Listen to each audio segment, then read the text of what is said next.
Hello mga beshi, gagawa po tayo ng bringhi, paella, arroz caldo, valenciana. Ayan po yung ating mga sangkap para sa ating bringhi mga beshi.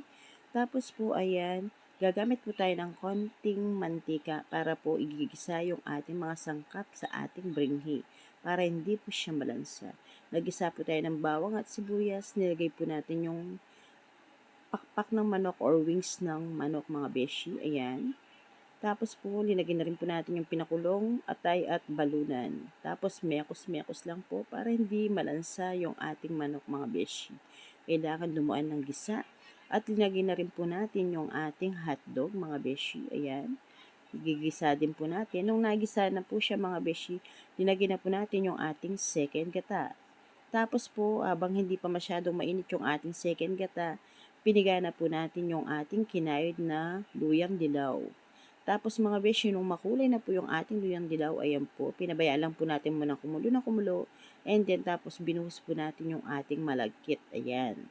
Tapos, mekos-mekos, nung inabsorb na po ng malagkit yung ating second gata, nilagay naman po natin yung ating first gata. Bali, yung ating first gata, mga beshi, 7 kilos po yan. Kasi po, dapat lamang yung ating gata kaysa sa malagkit.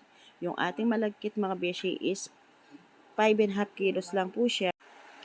Tapos mga beshi, ayan, imimekos-mekos po natin siya yung ating mismong bringi. Ayan, para po hindi masunog sa flooring po ng ating talyasi or kawa. Ayan.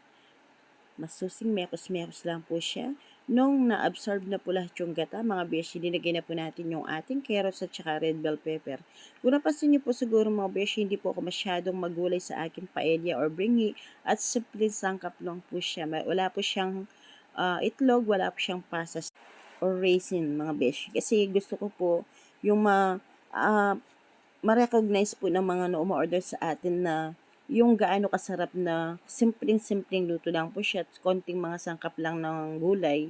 Basta more po siya ng gata para po makita po nila or malasahan po nila na yung sarap po ng ating paella is ang nagdadala yung gata mga beshi.